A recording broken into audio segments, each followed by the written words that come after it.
हिरव्या वांग्याची भाजी, त्यासाठी मी घेतले कांदा, टमाटर, हिंग, थोडासा वाटलेला मसाला, लाल तिखट, हळद, गरम मसाला, किचन किंग मसाला, चवीनुसार मीठ आणि हे कांदा लसूण मसाला.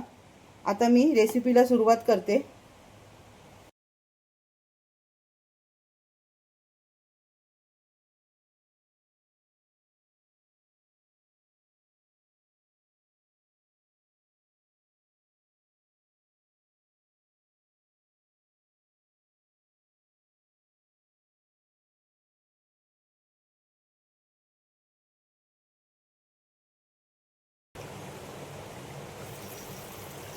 एकदम मस्त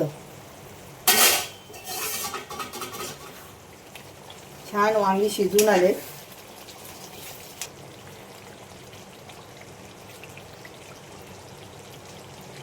हिरवी जी वांगी असतात ना, ती लगेच शिजतात मेणासारखी आणि चवीला पण खूप छान.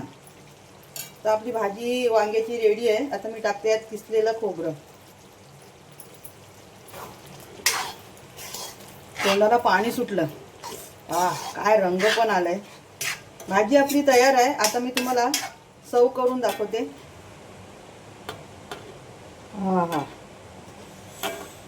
एक नंबर झाली आहे वांग्याची भाजी मित्रांनो. मी शेंगदाण्याचा कूट टाकलेला नाही, किसलेला ओला नारळ टाकलाय. तुम्हाला हवं असेल तर तुम्ही शेंगदाण्याचा कूट पण टाकू शकता. आहे ना मस्त. तोंडाला पाणी सुटले ना. झणझणीत चविष्ट वांग्याची भाजी. रेसिपी आवडली तर नक्कीच करून बघा आणि माझ्या व्हिडिओला लाईक सबस्क्राईब करा. आता भेटूया पुढच्या व्हिडिओमध्ये. धन्यवाद.